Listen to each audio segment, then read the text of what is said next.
Hello everyone and welcome back to another instalment of the Warwick F1 Show. We are now heading into our final race of the triple header since the autumn break, and what a race, I think, to finish off the triple header. We are going back to Brazil in Sao Paulo, and we have quite a bit to get through in terms of some recent shake-ups in both the drivers and the constructors championship after last time in Mexico. I'm your host, Callum J. Hodge, and I'm once again joined by our Society President, Katch, and our returning guest, Vignesh. Thank you very much for joining me today.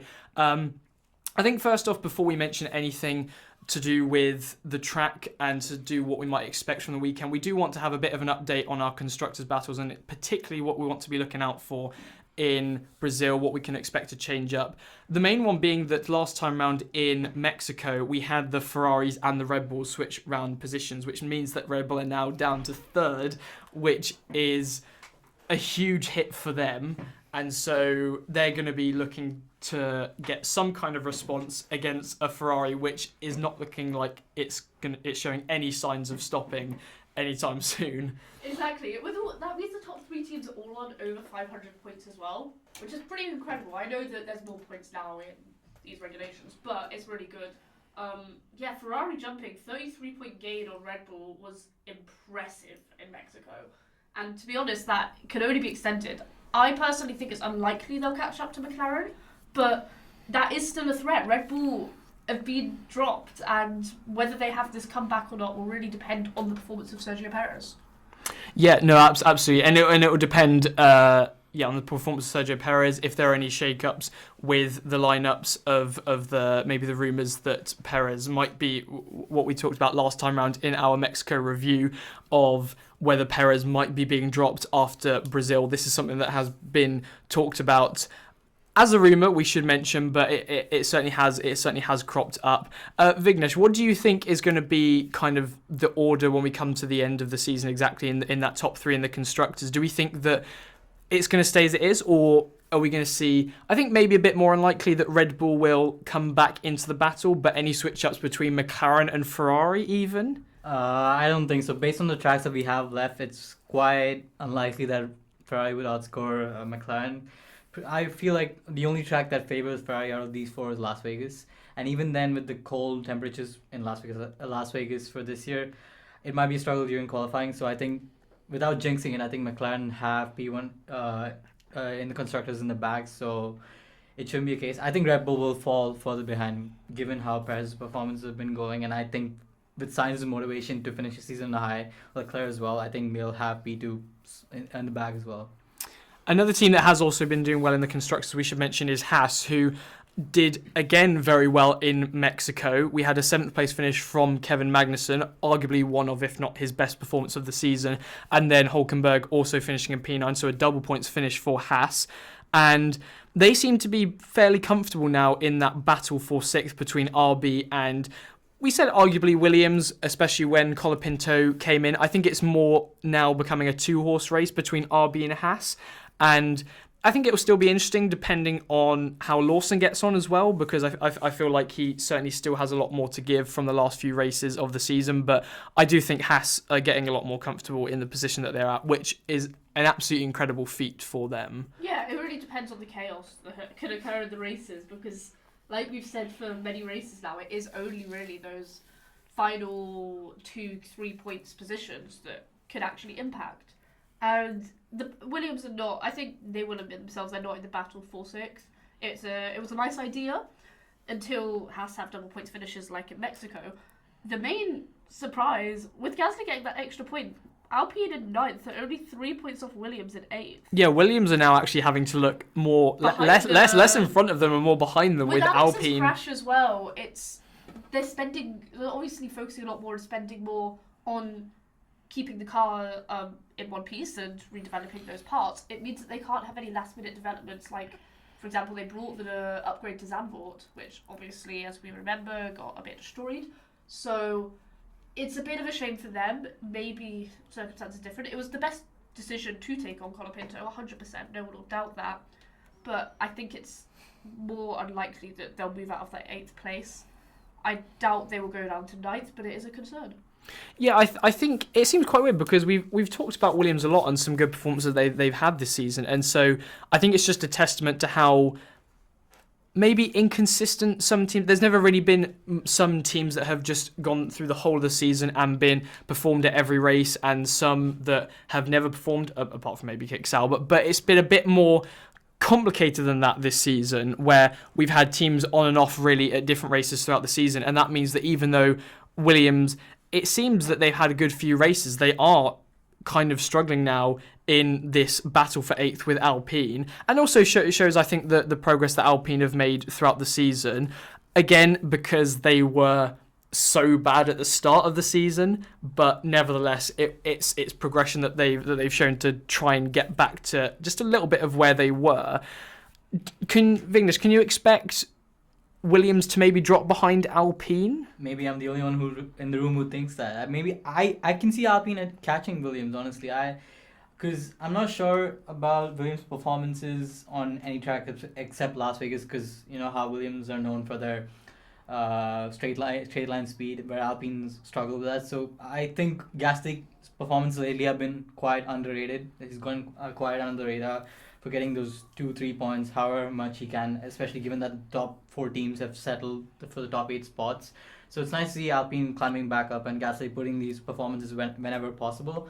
I'm not sure if they can probably get more than, let's say, 10 points Alpine. That's quite unrealistic in my opinion, but there is a good chance in my opinion that they can catch Williams as well. I mean, Ocon would also want to go on a high. I would think that. I mean, given that he's moving to Haas for next year, so maybe he has the same passion and science to just prove to potential employers in the future that he has the fire in him as well to perform quite good.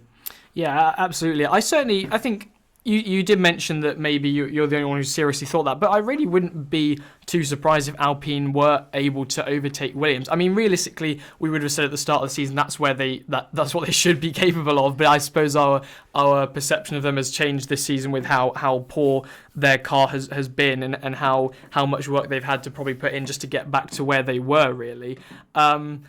But we'll see how that progresses, both with Haas and with what Williams and Alpine are capable of this race. Obviously, it's a sprint weekend as well, so there's another opportunity to make up very vast amounts of points for these teams. And also, we should say between Lando Norris and Verstappen in the Drivers' Championship, which is the last pair that we're going to come on to, which I think is going to be very interesting to look out for this weekend. Now, last weekend in Mexico was a bit more of a successful weekend for Norris. He was able to make up 10 points on Verstappen, which is, I think, above the threshold that he needed theoretically. It wasn't. So now it's. It was 8.7. It was 8.7 back in. That was a few races ago. 11.2 or something. So basically, it is each race he's going to have to do 12 points. If Max drives like he did in Mexico, I think that's highly likely because at some point Max will get kicking up the team. But I'm trying to think of the correct word. Disqualified. There we are. At some point he'll get disqualified from a race if he drives like he did. But alas, who knows? I think it is going to be tight.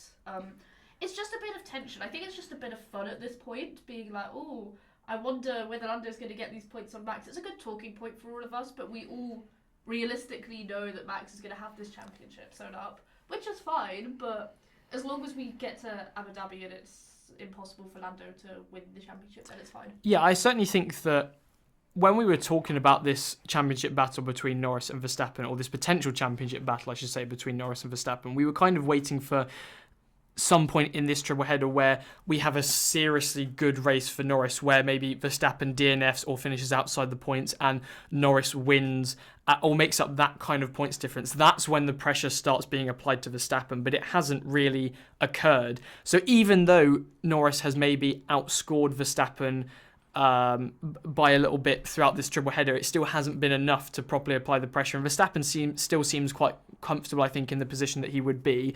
Again, this is another sprint weekend. I think the penultimate sprint weekend of the race behind Qatar, I want to say. Yeah. So another very big opportunity for Norris, but I do think it is very much slipping out of his hands now. I don't know. What are your thoughts on this? I think it's good to have this conversation that Norris can potentially catch up to Verstappen.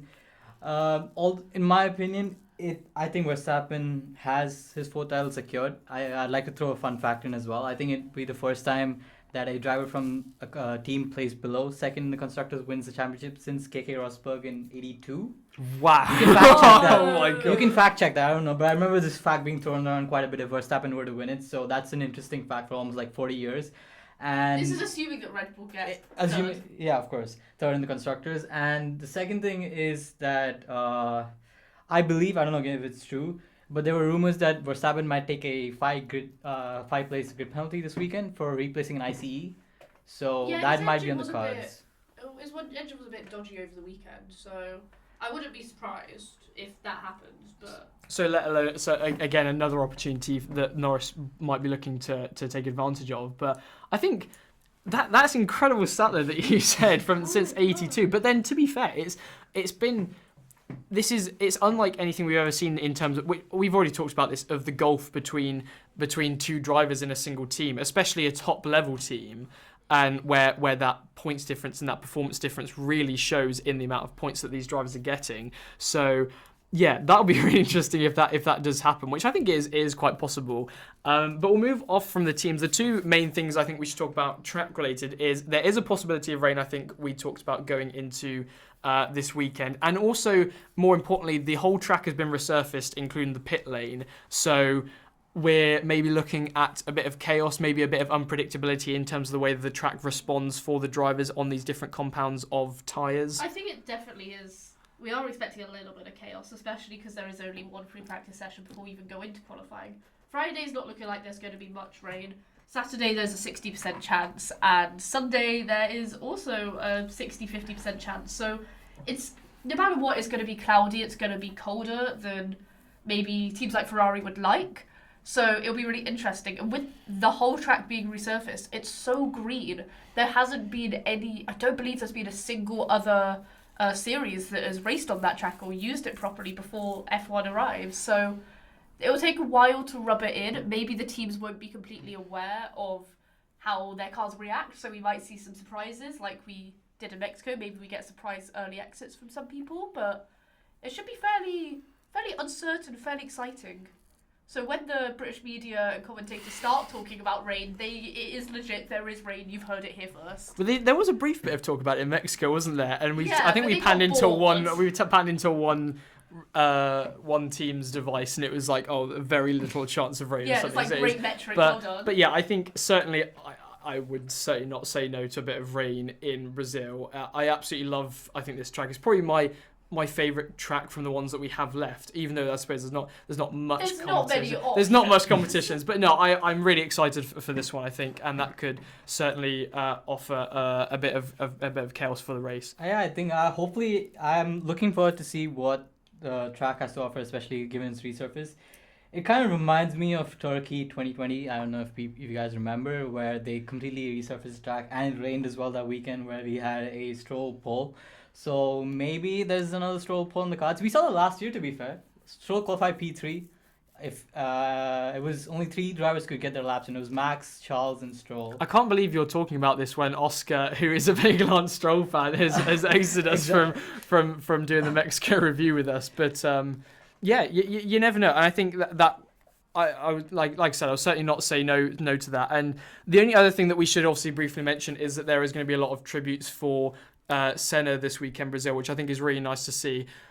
We have the Senna pole position tyre and the race winners' hats. Essentially, Yeah, it's going to they're be going to Senna. be green and yellow 'cause they're doing big tributes 30 years on from Senna's unfortunate passing. So it should be really nice, really touching. So hopefully a good race, and I will mention hopefully a good home race for Lewis Hamilton then.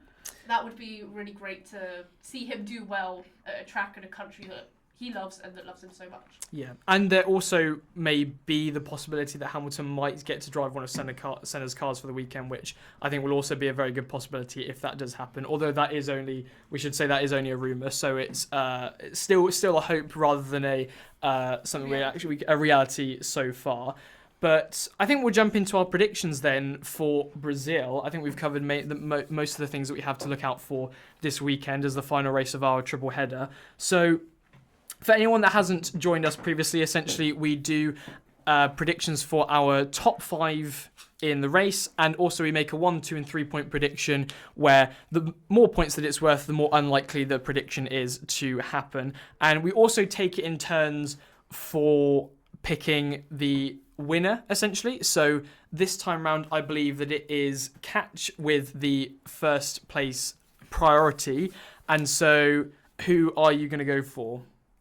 I wonder. Is anyone surprised to think that I'm backing my man Lando Norris? I think it could happen. I think it could happen every weekend. There are so many different race possibilities at this point. It is flip a coin and see who you want to win out of the top 5/7. So, yeah, I've got to predict Lando for first. Like I mentioned previously, I really want Lewis to do well, so I'm putting him in second. I think he'll be the top Mercedes. The top Ferrari, I'm going Leclerc this time because I think they might just take it in turns. Leclerc signs. That makes sense to me. Tactical Piastri in 4th because I doubt he'll go out in Q1 again. And tactical Verstappen in 5th, though I would like it to be lower. I'm going him for tactical 5th. And unfortunately, it's certainly a possibility, more than a possibility, that he's gonna be up there. Did you want to run through your 1, 2, and 3 point prediction as well? So as a sprint weekend, I wanted to do a sprint prediction. So my 1 point prediction is there is an incident during the sprint race, and we're defining an incident as there's double waved yellows. That's an incident in one of the sectors. My 2 point prediction is Ferrari outscoring Red Bull during the whole weekend by 35 points. They did it by 33 points in Mexico, so 35 points, especially with the sprint race, it's not unrealistic. Could happen. And my 3 point prediction is there will be a rain due to weather during the weekend, so it's too wet or something like that. It would not be a driver spins out because of rain and there's a red flag. That doesn't count. It has to be a red flag purely due to weather. Indeed, we'll see. I think certainly we don't want too much rain that the race cannot happen, but maybe there might be a period. This is why I said during the weekend, so it could be some point it could be in practice. It could be in the practice session. That's more likely, but during one of the qualifying sessions, so we could get a Kevin Magnussen Haas situation. Quite possibly. I certainly wouldn't say no to that. I think I was then to pick second for my predictions, and I, like you, Katch, was going to switch between the 2 Ferraris. Obviously, last time I did put Sainz, and I was very much rewarded. So, in retrospect, I'm not sure why I'm abandoning Sainz now, but I'm going to go for Leclerc in P1. I think Verstappen P2. I do think Verstappen will be up there. Obviously, he was unlucky. He wasn't able to be up there this weekend purely because of the penalties that he received. But I think any other situation, he will be up there. Norris in 3rd, Sainz in 4th, and then I think I was toying between picking a Mercedes or Piastri. I do think I'm going to go with a Mercedes just because of the slight dip in form that Piastri has had, and I'm going to go with Russell for this one. My 1 point prediction is just that Ferrari outscore Red Bull, so not like you where you've said a certain amount of points. I just say that they're going to outscore Red Bull. That's only my 1 point prediction, so I think that's fairly reasonable. For my 2 point prediction, I'm going to say that all 7 race winners this season, so that's Verstappen, the 2 McLarens, 2 Ferraris, and the 2 Mercedes, they all score points in the sprint. So, in other words, they have to finish in the top 8 for my 2 point prediction. And then for my 3 point prediction, I'm going to say that at least 3 cars will face backwards at some point in the race as well. Yeah, so are you defining this as they have a spin, so they're kind of facing backwards? They have a spin, or they have some kind of incident or collision, which means that they're facing backwards on the racetrack, essentially. Okay. So that is going to be my predictions for this weekend. And then Vignesh has, so normally, unfortunately, it's Chinmay who also picks the predictions, but unfortunately he could not be here for today. And this is Oscar's predictions. So anyone who hasn't watched our Mexico review, you should definitely go and watch that after this episode. But Oscar, a returning guest, made these predictions, but he's had to shoot off, so Vignesh is going to read them out. So we have Chinmay's predictions made by Oscar, read out by Vignesh. Go for it. What have you gone for? All right, so Chinmay has gone for a all British podium, surprisingly. So he hopes for a repeat of Brazil 2022 with Mr. Russell on the podium, followed by Lando in a cheeky P2, and then Hamilton P3. So he thinks Merckx would do quite well compared to last year, which is arguably one of their worst races in the turbo hybrid era, according to Toto Wolff at least. And then followed up by Verstappen, which with rain on the cards, I think P4 would be the bare minimum for Verstappen given his ability in the rain. And then Chinmay has backed Leclerc over Sainz this weekend as the better Ferrari driver, which I see as well. And for his 1 point prediction, he's put there will be a first corner incident in the first lap, which, based on history again, I think is quite likely. So that's a very safe prediction. The second one, I mean, who doesn't love a Martin Brundle pre-race grid walk? So he's predicted that some celebrity would refuse to talk to Martin. So I mean, last year I don't know which year it was, but MGK refused to talk to Martin. I've had a few instances of that. Yeah. I'm assuming by this prediction it's going to be, okay, Martin's like to, I don't know, some random celebrity saying, hey, do you have a minute to talk? And the celebrity just walks past or just says no. I'm assuming it's something We like certainly have such hatred if anyone refuses to talk to Martin Brundle on the grid walk, but we do think that is going to be a prediction, or at least Oscar thinks that's going to be a prediction. Right. And finally, for 3-point prediction, Oscar, as a Stroll fan, truly believes that Lance Stroll might score points in the race, which again, It's based not on going last to year. happen. No, but based on last year, it's likely. I mean, imagine That's if why you it's have a 3-point. Yeah, exactly. So, I mean, I'd love to see that. Imagine if he gets the car up in P3 again for the main race. So that would be interesting to see for sure. Certainly. I think we've done a good job there of going through all that we can expect from Brazil. We'll, of course, have a Brazil review out in the week after the race has occurred. Tune into that to see what Chime thinks of the predictions that have been made for him, because he currently doesn't know that he has a 3-point prediction that Lance Stroll will score points.